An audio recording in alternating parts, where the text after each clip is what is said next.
This is a production of Cornell University. My name is Roger Gilbert, and I am chair of the English department. And I would like to welcome everybody to Celebrating Dan Schwarz, 50 Years of Transformative Teaching. This is not, it cannot be emphasized enough, this is not a retirement celebration. We have Dan scheduled for a full course load next year. That's 4 courses. But hitting the 50-year mark is in itself a remarkable achievement, and one that very few teachers attain. So we're here to take note of that achievement and to reflect on what it means for all of us who have been privileged to know Dan, and especially those of you lucky enough to have studied with him. How many in this room were Dan's students? Look at that. And I'm sure there will be more. When we were planning this celebration, my colleague Laura Brown and I saw it as an opportunity to think about some very big topics: teaching, literary studies, the humanities, change, and of course, transformation. Dan Schwarz is, of course, unique. He's singular, he is sui generis, but his remarkable career also gives us an occasion to look at these larger questions and to reflect on broad currents in humanities education over the last half-century. And that's a very important conversation to be having, and we're grateful to Dan for giving us the perfect reason to have it now and to have it on a scale and with an array of voices that we are seldom able to muster. So we will be having a series of interrelated conversations today and tomorrow on these topics. Before I turn the podium over to our dean, Gretchen Ritter, let me very briefly thank the many people and entities that have made this celebration possible. Generous support has been provided by the College of Arts and Sciences, the Society for the Humanities, the Departments of Comparative Literature, German Studies, Performing and Media Arts, and Romance Studies, and the Jewish Studies program. An anonymous donor also provided extremely generous support.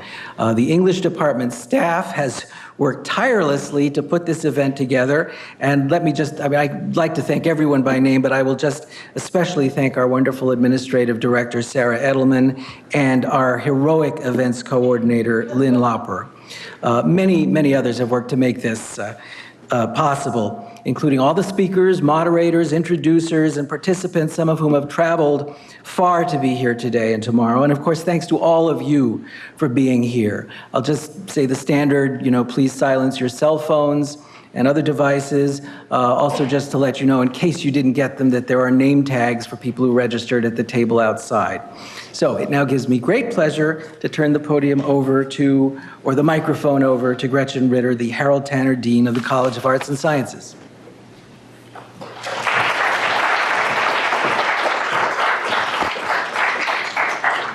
Thank you, Roger, and welcome everyone. It's great to see you here today.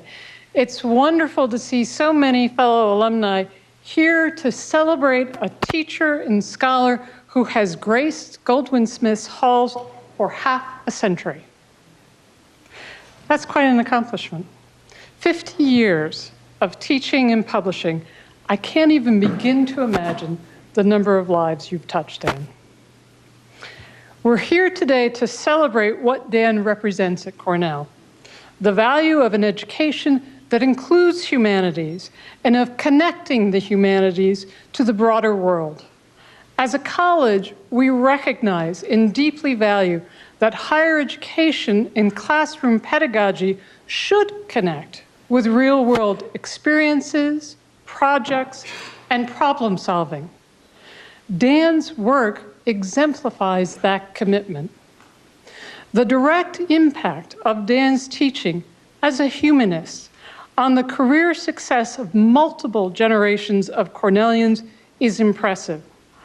All of the alumni gathered here demonstrate that a liberal education is as meaningful and worthwhile today as it was 50 years ago.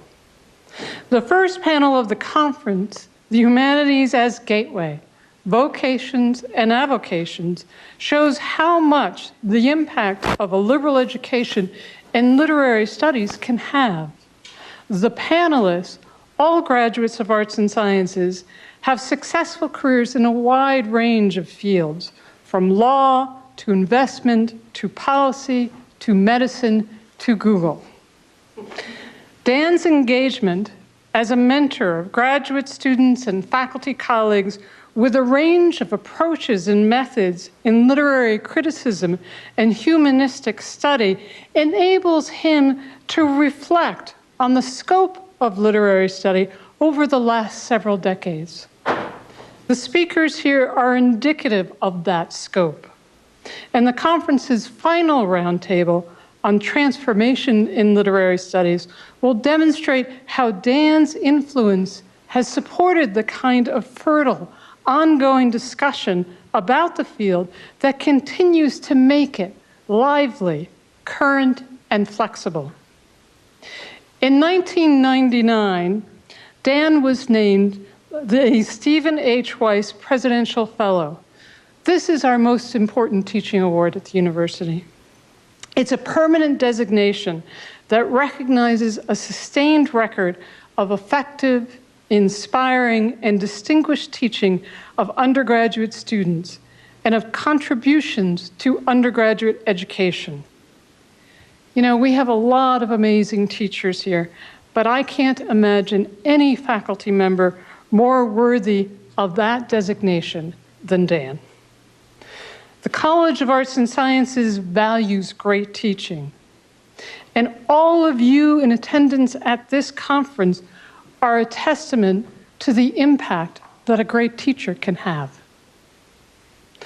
The significant creative support that Dan has provided to Phi Beta Kappa has invigorated that organization since he became its faculty president several years ago. Phi Beta Kappa is the most prestigious and the oldest undergraduate honor society for the liberal arts and sciences nationally. Cornell's chapter has a heritage that dates back to 1883. And under Dan's leadership, it now includes juniors as well as seniors. And Dan has also instituted 2 distinguished faculty invitational lectures each year, which are well-attended public lectures that are open to all, and they've become significant contributions to the intellectual life of our community. He's also inaugurated a new Phi Beta Kappa alumni organization, which has been raising funds for a scholarship prize that helps to support the chapter. Now, Dan's influence extends beyond Cornell as well. He's been an active participant in public forums around higher education in the humanities, and he's led National Endowment for the Humanities faculty seminars supporting knowledge creation in the humanities across the United States and beyond. He is a model for humanist engagement with the public through his visibility as a spokesperson for higher education in mainstream media outlets and through his book, often cited, How to Succeed in College. The success of Dan's most recent book, End Times, Crisis and Turmoil at the New York Times, helps us to see the continuities between knowledge creation for a specialized literary critical audience and engagement with larger issues of culture and communication in our times. And it has modeled this continuity and this form of influence for humanists in general. Writing as a skeptical outsider and devoted lifelong reader, as no doubt many of us in the room are, Dan concludes that the New York Times is the worst paper in the world, except for all the others. Now, let me close by noting that at Dean, I spent a lot of time on the road, meeting alumni, and hearing about their Cornell experiences.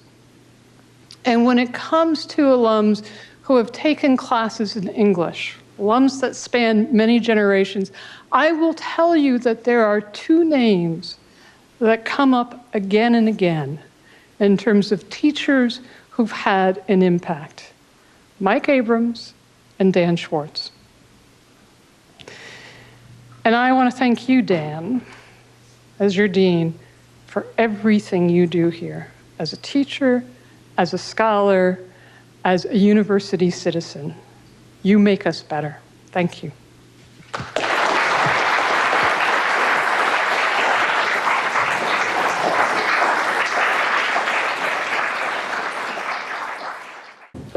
We're on to panel one. So it is an honor for me to participate in the Daniel Schwarz Symposium as moderator of this first panel. I am a scientist and a champion of the liberal arts. I guess you could say I am an aspiring humanist. Although I've mostly walked in different corridors on this campus, I have known about Dan's reputation for a very long time. And even though I've been here a long time, Dan has been even a longer time here. And his reputation was well intact when I first arrived. When I was an associate dean in the College of Arts and Sciences during the past 5 years, I enjoyed very much working with Dan as the energetic and rejuvenating leader of our Phi Beta Kappa chapter, as Gretchen described. In that position, I witnessed up close his passion for scholarship in the real world, and utmost his dedication to students, as well as his being an avid tennis player, and on top of that, overall, quite a character. Somebody had to mention that first. You will surely see these qualities reflected in our panel today, in his students who have taken diverse life paths. And so the panel, as advertised, is the Humanities as a Gateway, Vocations and Avocations. And our participants are Ulfar Erlingsson, who is currently at Google Brain, Ashley Featherstone, who is currently at Memorial Sloan Kettering Cancer Center, Devin Goodrich, who's currently a senior counsel at the New York City Department of Law, Diana Lindh, who is currently the founding and managing director of the Fells Policy Research Initiative at the University of Pennsylvania, and Morgan Z, who is the founder and currently chief investment officer and director of the Adzentus Capital Management Group. And I said currently in all of these because these individuals have also taken interesting pathways from their time at Cornell to their current positions. So what we're going to do today is each is going to have about 5 minutes to say a little bit about their time with Dan and beyond that to where they are now. And then we'll have some discussion about some of the common threads that have come up through these descriptions and discussion more about contributions of the humanities in our changing times. And so we'll go in alphabetical order here with Ulfar starting first. Okay, thank you. So I'm Ulfar Erlingsson. So I was actually a PhD student in the CS department in the mid-90s and mid to late 90s. The CS department allows PhD students to take a PhD minor in pretty much any topic. In fact, it requires a PhD minor and allows any topic to be taken. And as a result, I did some work in English literature, and finally Dan was gracious enough to accept me as a student and be my PhD minor advisor.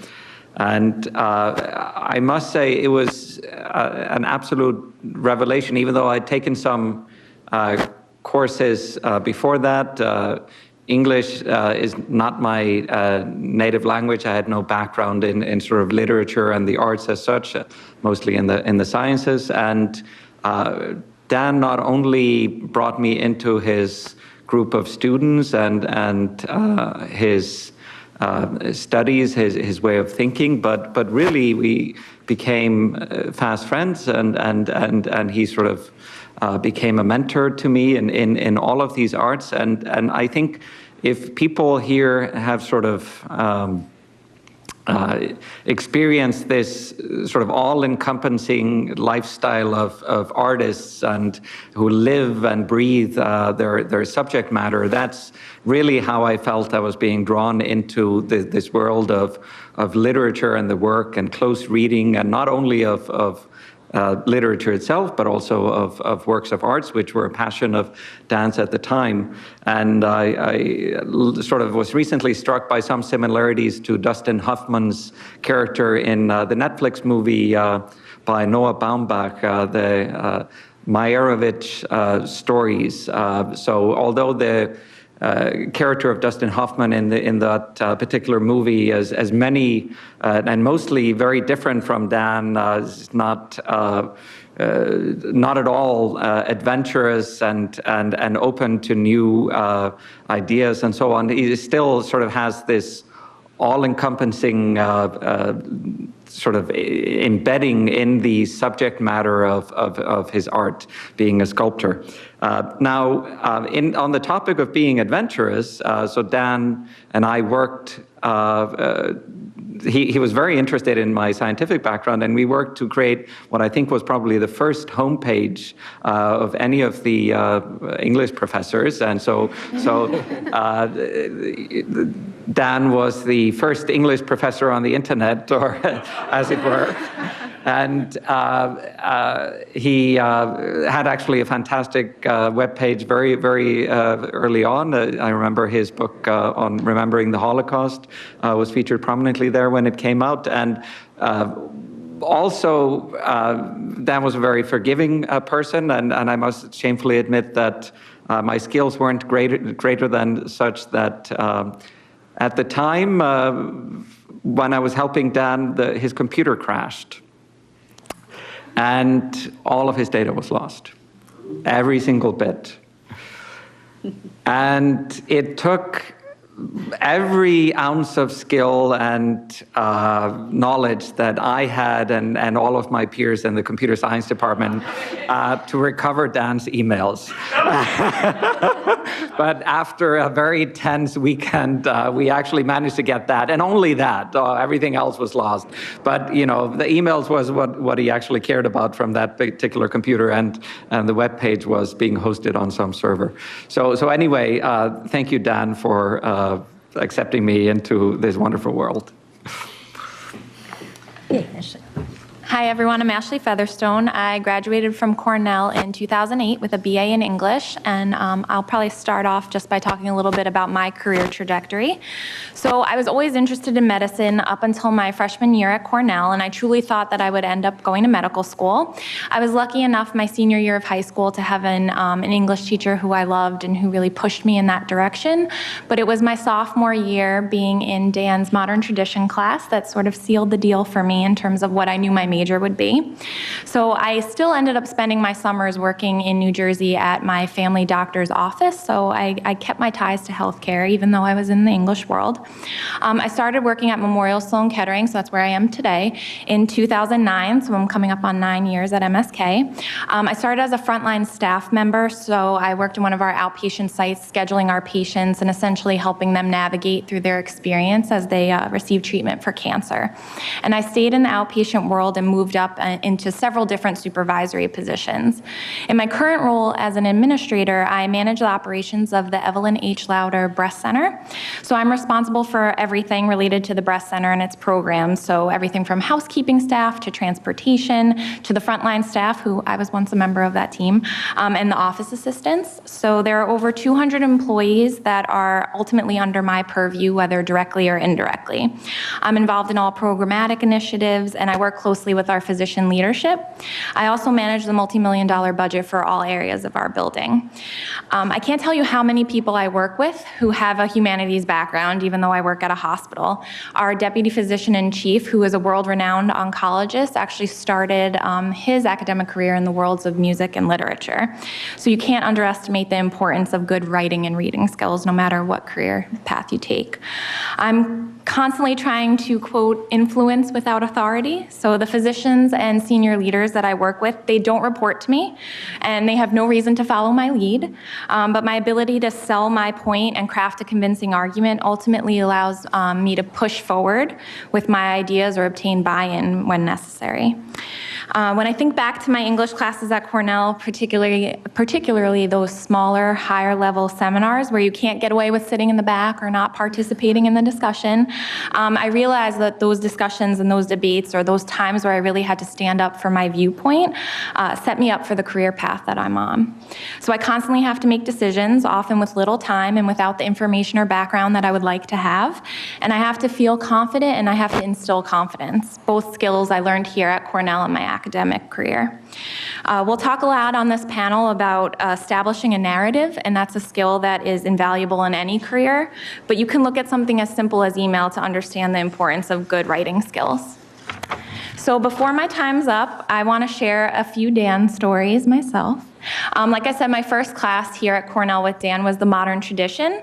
So that semester, I hoped to save a few bucks, so I decided to order some of my books on Amazon, and this was prior to, Prime and 2-day shipping, and you were at the mercy of whatever, wholesale seller was giving you your books and shipping them. So one of the first classes, we're reading Heart of Darkness. I'm not sure if Dan remembers this story, and my book hadn't come yet. So I had my own copy, and I was like, all right, I'm going to bring my own copy. I'm going to try to sneak through 1 or 2 classes using my own copy, and hopefully I'll get through unscathed. Obviously, anyone here who knows Dan knows that that was probably the worst idea I could have, because nothing slips by Dan Schwarz. So sure enough, we're going to read aloud a passage. Dan makes a beeline for me. I have no idea how he saw that I had the wrong copy, and asked me to read aloud. And obviously I have no idea where we are, none of my page numbers match up. And he looks at me and he bites his lip and he goes, "This is why we all read the same edition." And then he walked away. So in that moment, I wanted to crawl under a rock. I was mortified, and I was on Dan's radar. So again, if you know Dan, then you know that his interest does not waver, it does not taper off, and it ended up being the start of my most rewarding and most important academic relationship at Cornell. So I honestly have to credit Dan with a lot of my success at Cornell. As my advisor, he not only helped me make smart decisions about classes and areas of interest, but he was also my biggest cheerleader. I never would have considered the honors program or writing a thesis without Dan's encouragement.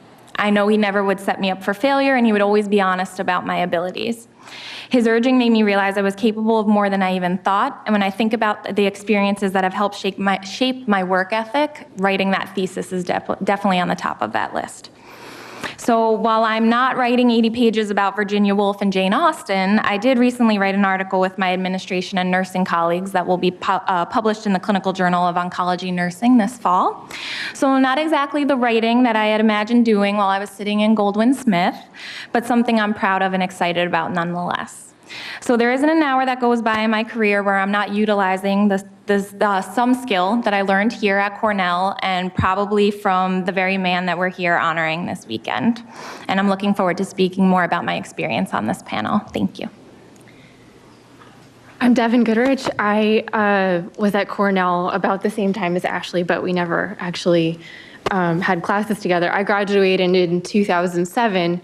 But my relationship with Dan actually preceded my arrival at Cornell. I am a big tennis player, and I was walking around Bethlehem, Pennsylvania with an Ithaca is Gorgeous t-shirt, and through my tennis coach met Dan's son, David, who said, "Oh, Ithaca, my dad's a Cornell professor there. You should look him up." And it was kismet, because English was exactly what I wanted to major in, and I reached out to the dean of the College of Arts and Sciences at the time and said, "Hi, can you really help me get into English 270? I really want to take this freshman writing seminar with Dan Schwarz." And that was the beginning of a very fruitful mentor and professorship 4 years for me. I ended up taking the modern tradition also in Goldwyn Smith this is a big improvement for Kaufman Auditorium. This is a really nice facility. And then I also took Dan's Ulysses seminar, and he was the mentor for my honors thesis as well. Dan was a wonderful shepherd for me in terms of thinking about what I wanted to do after law school. I thought about academia, I thought about journalism, I thought about teaching, I thought of a lot of potential career trajectories, and he was always very patient and very supportive and really tried to drive home that you should know yourself and know what kind of work you want to do, but not only that, know what kind of life you want to live and what kind of an impact you want to have. So after some soul searching, late in my college career, I decided to go to law school. I will also give a shout out to the Natural Resources Department, which piqued my interest in environmental issues that really had an impression on me as a field that I thought I could work in. But having zero science skills, I was very well suited for law, which I think is what you do when you want to have an impact in an area, but you don't have the necessary background for being a scientist or actually knowing what you're talking about. So I took a year off. I stayed in Ithaca. Ithaca is such a wonderful place to do some soul searching and figure out what you're doing. And I worked at Borders in the Pyramid Mall until I got into Harvard Law School, and I promptly quit. So I just want to spend a minute on how the humanities have impacted my career. Like Ashley, I can't tell you how many people in law have a humanities background, and it makes lawyers more human. It makes your people skills, which are so important, not only for the practice of law, but I think just for working in an office and working with other people, it really positions you to be an asset to your office and your organization. Because, you know, I work for New York City government, but governments are all they're comprised of people. Corporations are comprised of people. So if you don't know how to work with people, understand their fears, their hopes, their motivations, you're not going to get very far. And humanities, particularly English, I found a wonderful way to develop those skills. Obviously, English is great for law because you develop top-notch writing and reading skills and persuasive skills. Specifically, close reading of the text, and as Dan likes to say, I'm sure so many of you have heard him say, always the text, always historicize. That's so important for the practice of law because you need to know absolutely everything about your particular case. In my case, I'm a litigator, but I also counsel the city on its different environmental programs and laws and regulations. You need to know absolutely everything about what you're doing, but you're not going to get very far unless you've also considered the history of a site or a community, what's actually motivating a lawsuit, and the potential ramifications to other programs or to other initiatives that your decisions and your cases might have. So lastly, I just want to say thank you to Dan for his great mentorship and for always emphasizing work-life balance as well. He was such a wonderful mentor to me while I was writing my honors thesis, and was making sure I was taking care of myself, making sure I was thinking about my career in a way that made sense for me. And thank you. Hi, I'm Diana Lindh, the Managing Director of the Penn Fells Policy Research Initiative.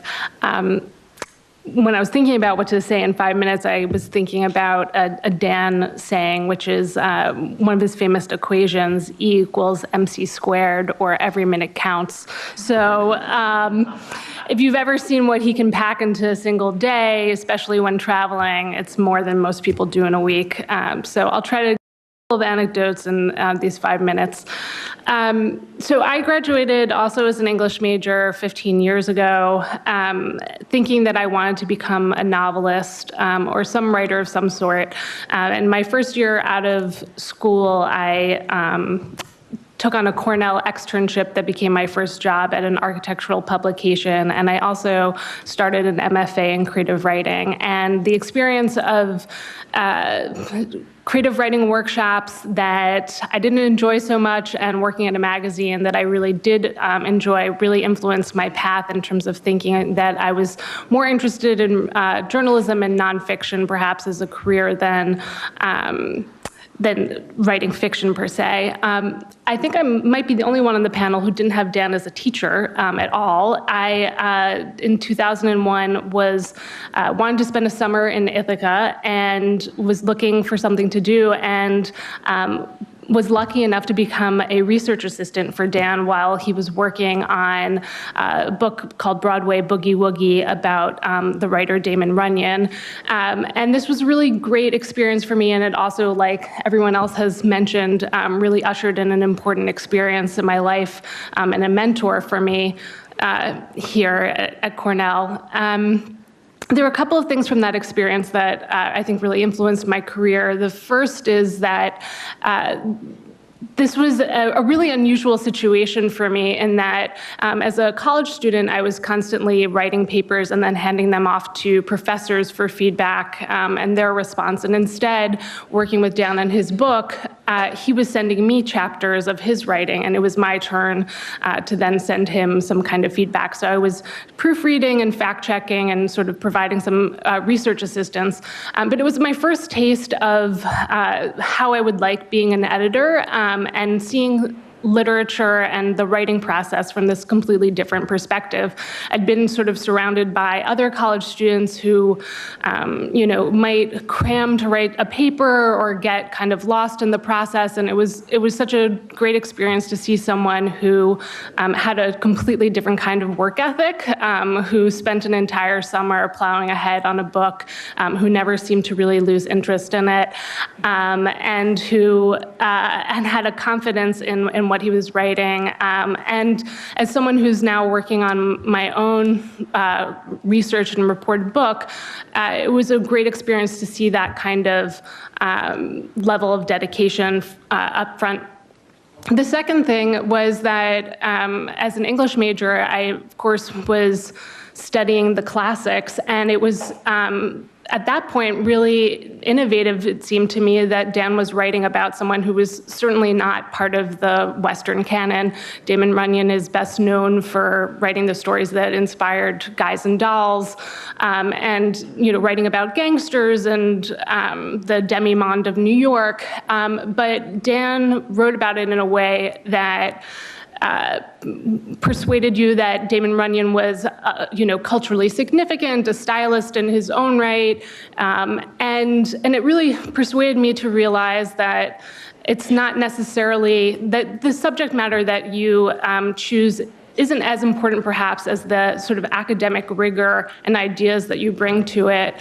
And it really opened me up to the idea of what I could potentially be writing about and how I could be writing about it. As everyone else has mentioned, Dan was I think equally as important as an influence in sort of my career is thinking about myself as a person. Another one of his sayings that has sort of stuck with me for a very long time is smart plus hard work beats genius every time, which translates into that hard work at the end of the day. If you're a smart person, which, if you went to Cornell or go to Cornell, you're, guaranteed to be that.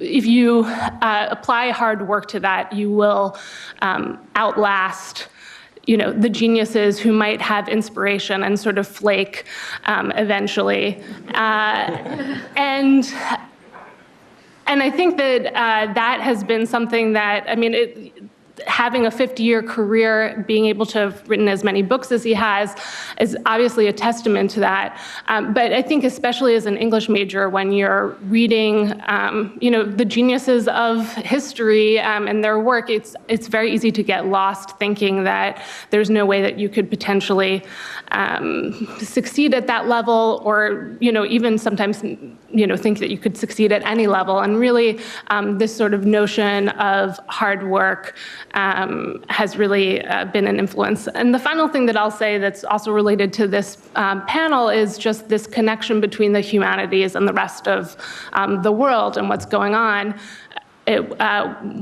The summer that I worked for Dan was right before 9/11, and I remember, going over to his house with Marcia and having brunch or dinner and talking about politics and sort of the changed 9/11 landscape, and it really meant a lot to me to see that there was a connection here between the ideas that we could talk about in literature and the world that we're living in. And my current job, I work with faculty within the School of Arts and Sciences at the University of Pennsylvania who are doing public policy-oriented research. But that can really range from everything like behavioral science insights that are applied to government, to even someone working in comparative literature, looking at science fiction as a way to consider alternative political realities. And I think that it's that sort of sense that there is a connection between these humanities and our political situation, our policy decisions, that I think was sort of born first in my relationship with Dan. Thank you. I'll try my best to keep this around 5 minutes. So it's wonderful to have the opportunity to honor Dan's 50 years of teaching in the celebration. I have a lot to thank Dan and Cornell for. Dan for being a wonderful teacher, mentor, and friend, for helping convince me to major in English, and as we'll see later, also for hiring another very influential teacher of mine. Cornell for admitting me, for a wonderful liberal arts education, and also for my wife. My wife, Bobby Fernandez, and I would never have met if not for Cornell. She was also a student of Dan's in Molly Heights, and she apologizes for not being able to attend and sends her warm congratulations. On the topic of this panel, Vocations and Avocations, I will try to talk about my own experience by juxtaposing my life after Cornell with my journey at Cornell, and then trying to ask what they have to do with each other, because people are often surprised to find out I was an English major. After graduating from Cornell in the spring of 1987, I wasn't ready to work. Thankfully, Cornell granted me a foreign language and area studies scholarship from the US government. Japan was hot at the time, so I studied Japanese full-time for 1 year in the now defunct Falcon program here at Cornell. After that, I sought to find a job that would let me use my Japanese and gain some work experience. Merrill Lynch was the only company willing to hire me and send me to Japan. I worked there for 3 years, including 2 in Tokyo. I then decided I didn't want to be a career Japanese specialist yet at that time. I'm not now, I guess. So I returned to the US for business school at the University of Chicago. There, 2 of my favorite and actually most useful courses were in the humanities outside of the business school: cognitive psychology and linguistic anthropology. After trying consulting for a summer, I decided to go back to banking, and I started with Goldman Sachs in New York in 1993. I first worked on traditional corporate finance and merger transactions. Then in January 1994, the Northridge earthquake struck California, causing enormous physical and financial damage.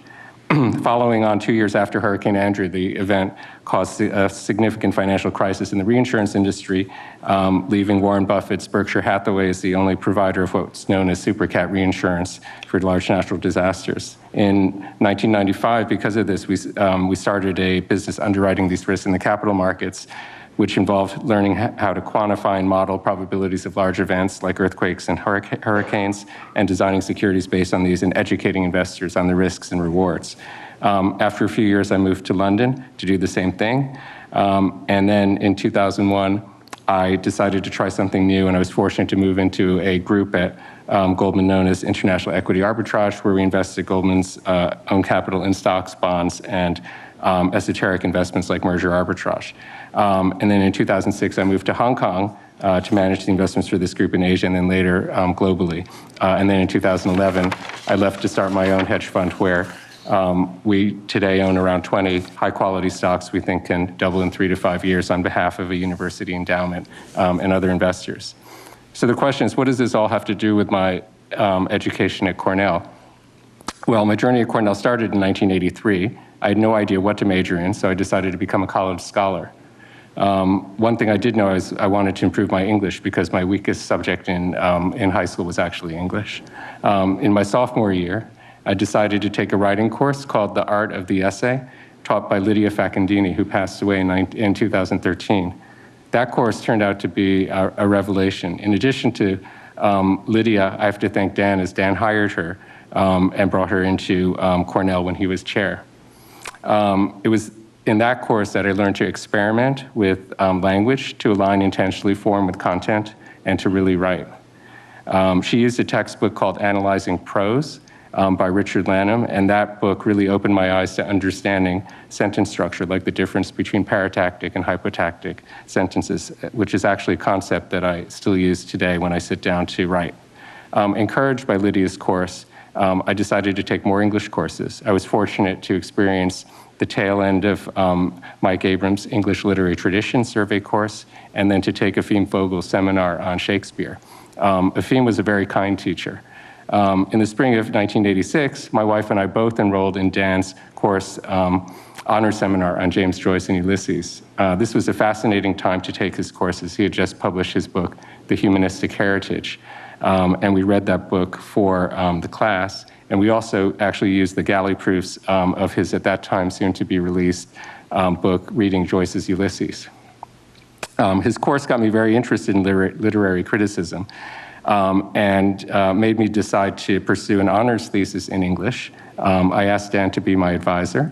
He kindly agreed. And I decided to focus on James Joyce, including Dubliners, Ulysses, and a bit of Finnegan's Wake, although I really don't understand Finnegan's Wake. Dan was a wonderful thesis advisor. He was encouraging, supportive, open-minded, and gave me a long leash to figure things out. And in the end, I was pleased to find out that the thesis won the class of 1916 prize that year. So what does this all have to do with my vocations and avocations after Cornell? Well, simply stated, Dan and the English department at Cornell taught me how to read, write, and think critically. Knowledge can always be gained and forgotten, but the gift I received from the English department and all of the humanities at Cornell was learning how to learn. As my fellow panelists have highlighted, in whatever you do, writing compellingly and persuasively is a critical skill that's in short supply, particularly today. Reading is the key to learning, and reading critically is fundamental to thinking independently.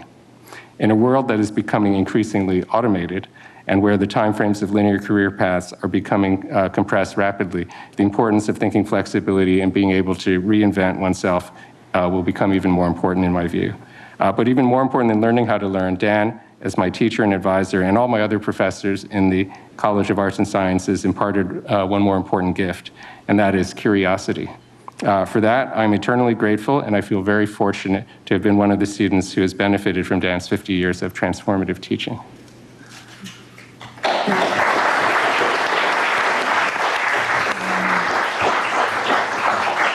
All right, thanks. That was great to hear that range of experiences and also the great range of career paths followed. I think you heard some common themes here, and I'm going to pick up on a couple of them and invite responses from our panelists, and then we'll invite participation of the audience as well, because I'm sure you have some questions and also some thoughts of your own.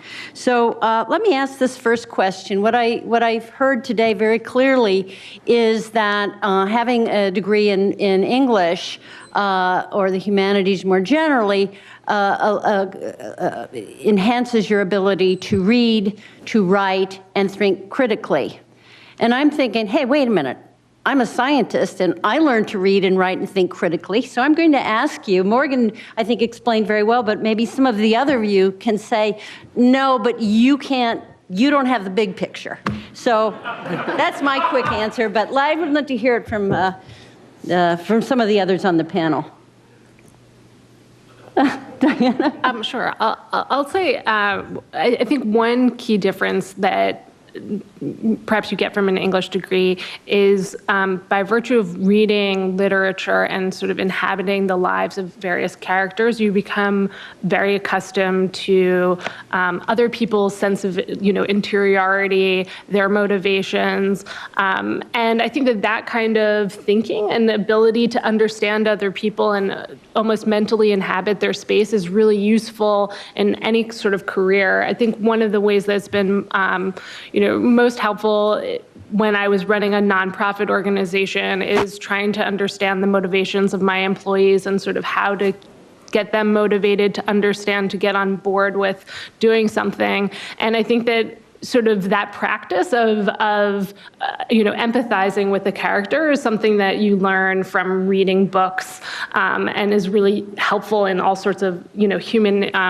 interactions. The other thing is that I think that while you may have learned critical thinking and whatnot, one of the things that I think English majors really specialize in is that sense of storytelling, and the key to storytelling being something that is helpful whether you're pitching a startup or whether you're writing a grant proposal or you're just trying to get across something in an op-ed. So I think it may be a matter of degrees also. So we actually had quite a lively email exchange as we thought about this panel, and some of these things came up, and Ulfar also had some interesting ideas and certainly strong convictions about telling the story.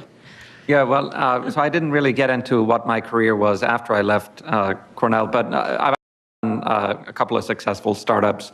One of them is the basis for the Google Chrome web browser, which some of you may have used, and another one is actually went sort of IPO on NASDAQ, and I wrote a bunch of the S1 filings for that. And I've also had a long career as an academic, written a tremendous number of scientific papers and so on. And so what I find, however, is that in all of these, it's really I'm working as a storyteller. And my main job is to create an engaging narrative and guide the reader to a conclusion, whether the reader is somebody who's listening to a pitch in a VC meeting and thinking about what are the possibilities, or whether the reader is a colleague or a student who's reading the introduction or the midsection of a scientific paper. And I'm using purposefully chosen words, synonyms, colored language, narrative structure, allusions, and so on, all of the tricks of the trade, while at the same time thinking about the inner life of the reader and what are their motivations, where would they actually, where would they be coming from as they're reading this? What are their expectations, incentives, motivations, and if you fail at this, your startup isn't funded, your paper isn't accepted, but more importantly, your voice simply isn't heard. So no matter how good your idea is, no matter how good your experiment is and how good your results are, your data simply will be ignored, and somebody else eventually will get the glory if this is an important result. Presumably, eventually this will be discovered, but certainly you will simply not be associated, because even if you get something accepted, nobody will read it. And so it's and I think that this is simply not appreciated enough by scientists, how really you have to be a storyteller first. And I really think of this as my vocation is storytelling. My avocation is a hobby, is like literature and reading and so on. But in all of it, I'm mostly a storyteller, and I do the science in support of the storytelling, of the narrative of what results we would like to get to. So could we get a lawyer's perspective on this? Well, in court, if you tell the better story, you're going to win. Unless the law is clear and there's really no discretion for a judge to decide either way. But I think writing, well, not only writing persuasively, but something that is very similar to a close reading of a novel or writing a short story, every word and every sentence does a job. And so when you're writing a brief, you don't want to waste any real estate on a fact that's not going to help advance your argument. You can selectively leave out facts that don't help you, as long as you are abiding by the laws of ethics. But if you can't tell a story, you're really kneecapping yourself in terms of your success and how you represent your client. So Ashley, you mentioned in terms of some of your powers of persuasion even pertain to people beyond who you supervised directly. And I want to pick up on something I think Morgan said is with English literature, you not only think critically, you have a sort of a understanding of a broader population. and maybe that played into what you find yourself doing. Definitely. You have to understand, like we were saying, motivation behind what's happening. So there are many different players involved, especially where I work. And essentially we're a business as well. Ultimately, we want to treat and cure cancer, but we're ultimately a business. So I always have that in mind, depending on my audience. What is their motivation? Is it research? Is it getting more patients into this building? What ultimately do they need to get out of this conversation, and how can I dictate that or lead them in a certain direction? I will also say there's a lot of thinking on the fly, and this is where I think back to the classes that I took at Cornell. Sometimes you have to form an opinion and defend it within a minute of reading something, and you have to take a stand, and and there's no time to plan for it. I can't type something up and then read it. So I definitely reflect back on my time and the stances that I took in class and the way I would frame an argument, and I have to do that in real time, and I have to flip and turn it on depending on whoever my audience is. So I definitely think even though there's a lot of planning and there's a lot of thinking about that narrative and you are going into something prepared, there are a lot of times where that's not the case. Mm-hmm. Did you want to, and Morgan, you covered this, did you want to add to anything after hearing some of these other points of view? Oh, on the topic of? Well, reading skills, writing skills, telling the story. I think writing's been, the only thing I would say about writing is that it forces you to think and crystallize your thinking. I don't work at Amazon, but I know that, reportedly Jeff Bezos hates PowerPoints and bullet points, and he requires people to write a 4 to 6 page memo, because if you write a narrative, it forces you to really crystallize your thinking in a persuasive way, in a way that wouldn't happen otherwise. So I think it's not, the storytelling has an important benefit to the storyteller as well. Yes. I'd say that's one. And number two, on the critical reading, first of all, on the points of motivation, I agree 100%. In a funny way, the characters you see in Shakespeare or Jane Austen are truer to life than real life, and because they're pure forms of what you encounter in real life, and so that element is important. But then also, understanding what's not said is important. So when people say something, if you think critically about what's actually not being said, that's actually a very important part of reading as well. And so, yeah, that's just what I would add. Those are important skills. Good. So we also wanted to include the audience in any questions or comments that you might have. We have other topics to discuss if you don't come up with something. But we'd really like to invite participation in our panel by Dan or anyone else in the audience. Yes, I will repeat the questions, but speak up as best you can. Hi, my name is Dee from Ulfar. I graduated in 2000 and a favorite teacher and advisor as well for me. And I run an advertising agency in New York, and I'm also a playwright. And was listening to everyone on the panel and some of the thoughts around critical thinking and reading.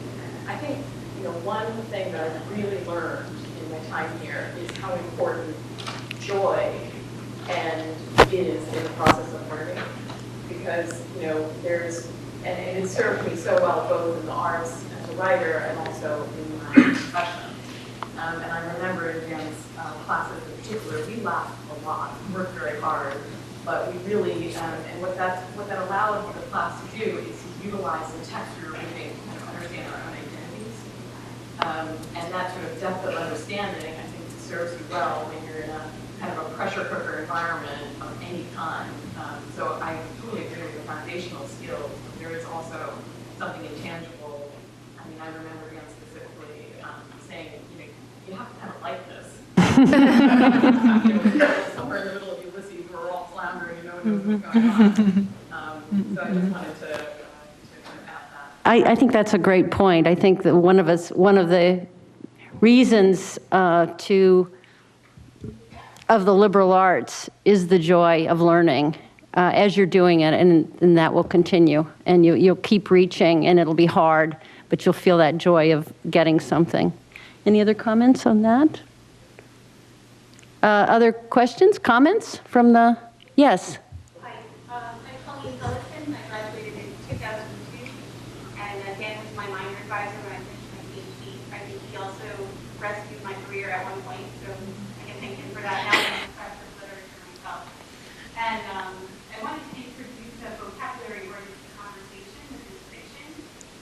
A historian might say that they can tell a good story, and a psychologist might say they can understand motivation. But one of the particularities of work in English, and I actually work in Spanish literature, one of the particularities is that we work on something that isn't real.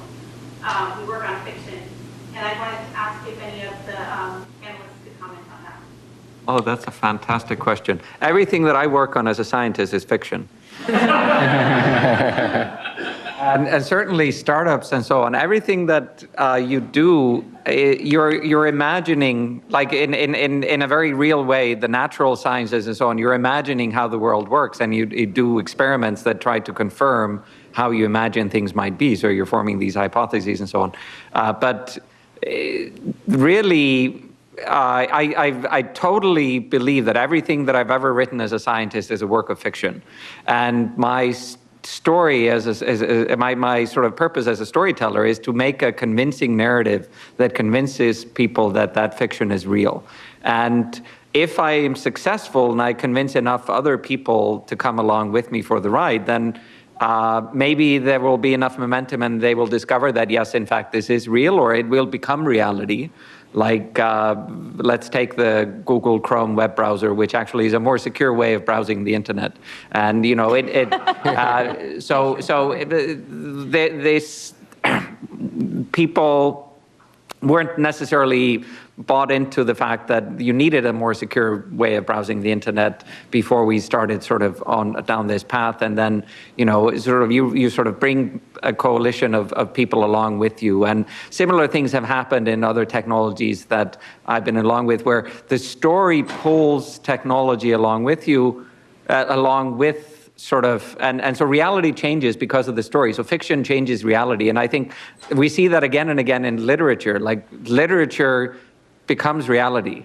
And but, you know, and that brings up this whole sort of dichotomy of fiction and reality. Anyway, great question. So, Ulfar, you're kind of the crazy Google guy. Now, the rest of these people have real jobs. So let's hear, do you do fiction in your jobs? I had a very different reaction to that question, which is also, I agree, it's a really interesting question, but everything that I ever tell a judge or a client has to be true. So I mean, you're entitled to your opinions, but you're not entitled to your facts. That seems to be a principle that is maybe weakening these days. But I'm ethically bound to say what is true and to disclose to my client what the risks are based on what that state of facts is. But I think that fiction is extremely valuable as sort of a laboratory for imaginative thought and thinking through what, you know, if the facts are such, if we write the story this way, what would the outcome be? And I mean, don't you have sort of, you support certain theories and so on, you know, you lay out the facts are, you know, supporting certain narratives. Yeah, no, the facts absolutely support a narrative. In law, we call that the theory of the case. Right. That you have an organizing principle to organize how you're going to lay out the facts to persuade a judge that your legal theory is correct. But they still have to be true. No, the fact, and it's the same in science. The facts are true. Mm-hmm. But the fiction is the, you know, is the theory. Like, right. I mean, which may or may not be true. And frankly, I don't know. When I write the scientific paper, typically I don't know, and eventually we'll have to figure that out with more work. Typically, there's much more work needed. And I would imagine that in law, it's something similar. Like, we can't never be absolutely sure. No, you're right. And law gets made by the selective presentation of facts and applying them to legal principles. So in that sense, you can change what the legal reality, and law is never exists in a bubble. What is law translates into the lived environment and how people's lives and their rights and obligations are affected. But I think to explain what I was saying a little bit, I think fiction is a fantastic laboratory where you can think about different alternatives and different realities and which ones you want to aspire to and which ones you want to avoid. Did you have either of you, Morgan, did you want to add or? I would just say, my relationship with fiction has changed since having a child and reading books and realizing that his experience of the world is sort of his lived experience, and then his experience of these books and the fictional world that he inhabits and these characters that become, very real as a result of that. And I think about how, from such a very young age, we start telling children's stories that then sort of form their sense of narrative of the world. And I think that, of course there are facts, but we also exist in a world in which we are creating these sort of narratives and fictions in order to understand how to interpret those facts in a certain way. So I think of fiction as being this sort of useful guide and a very natural mode of thinking that people delve into just in experiencing the world. To instruct and delight. You said that? Yes, Dan. I would say what narrative is a construct, and it's a way of imposing some sort of an order on experience. And so there is a fictive aspect to all narratives, even autobiography, even the talk that I'm going to give today. So really there's a selection and arrangement that's going on, and each of you gave us construct to your experience somewhat, involving me and a lot involving your careers. So I think narrative can be truth-telling, but we also have to remember that A, it's a construct, B, there's a distinction between what happened and how we remember what happened. And then there's a further distinction between how we remember what happened and what happens when we put it into language.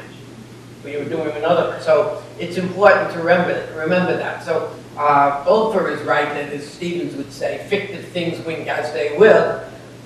Wink most when widows wince.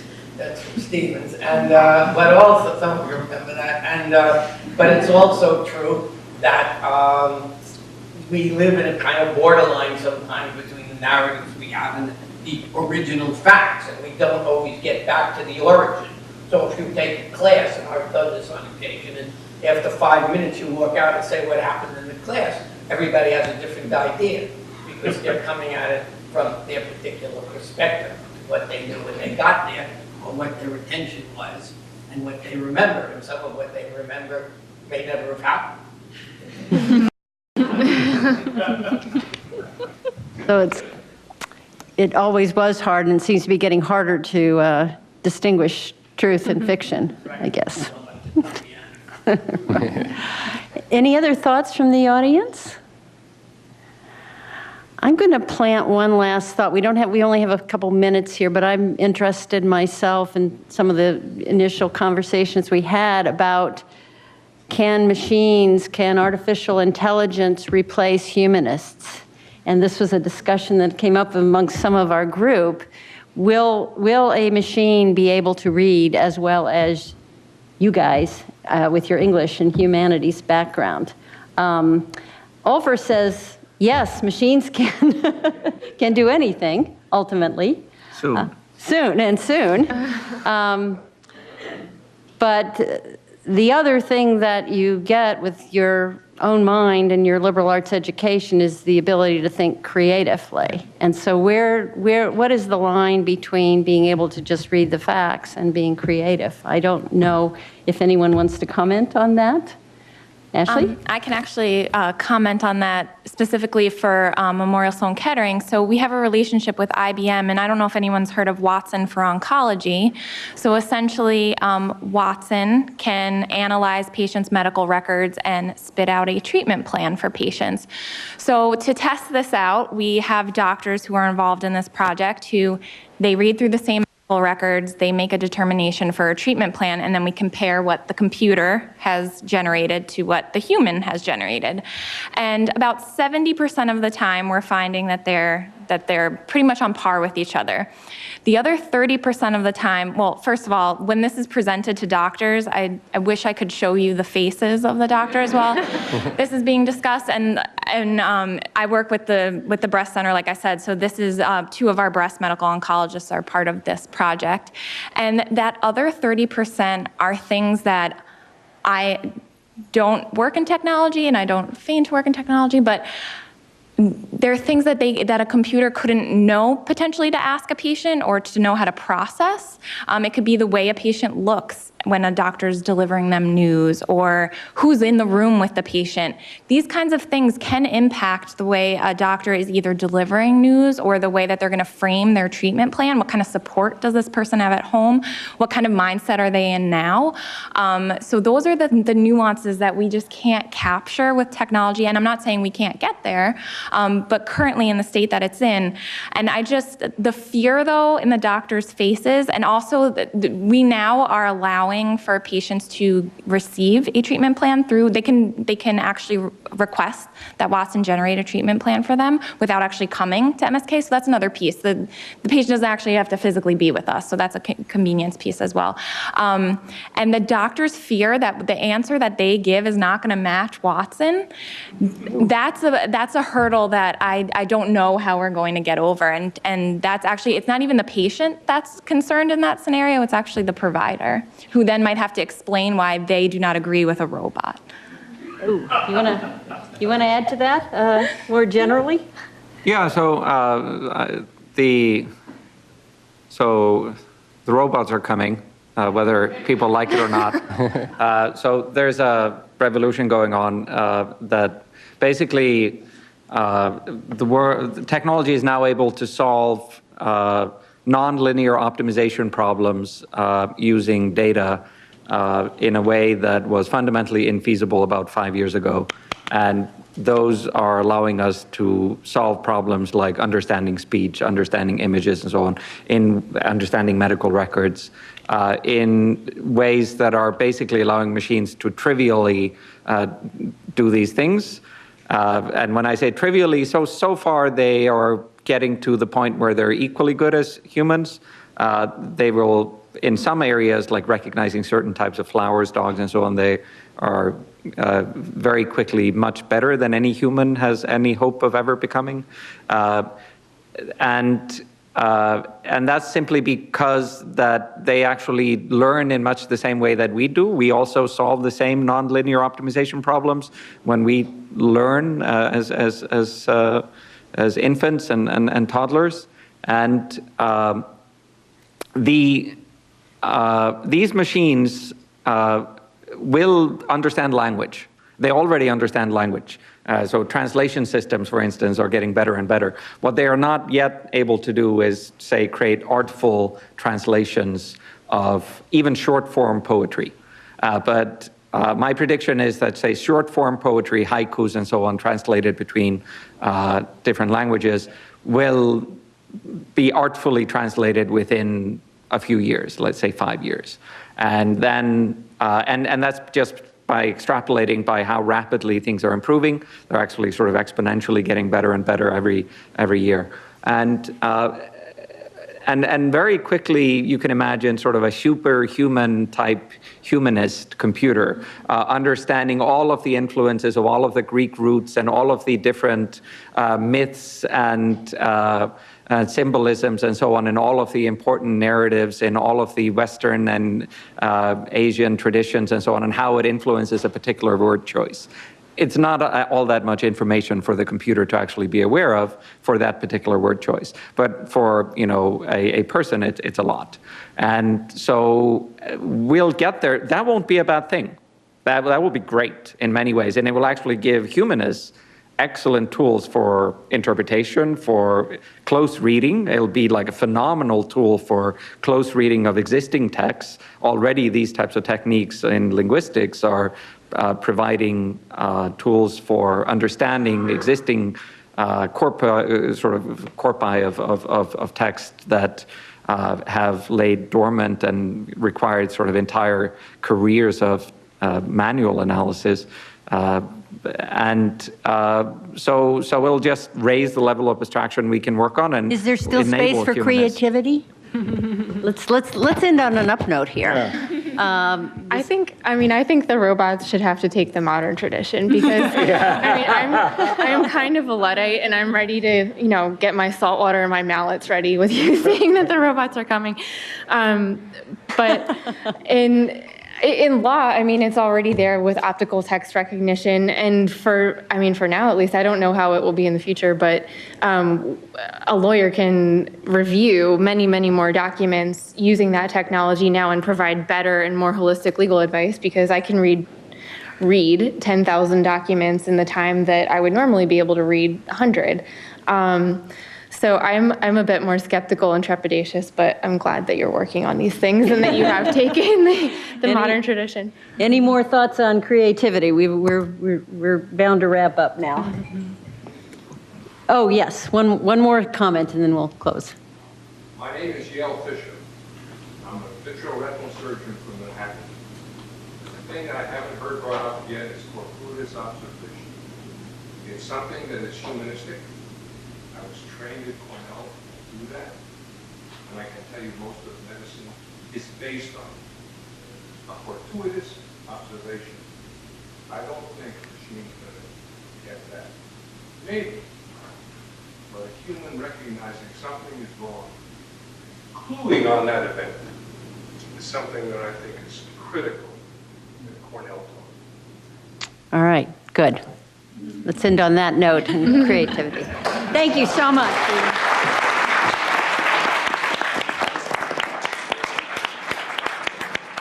This has been a production of Cornell University, on the web at cornell.edu.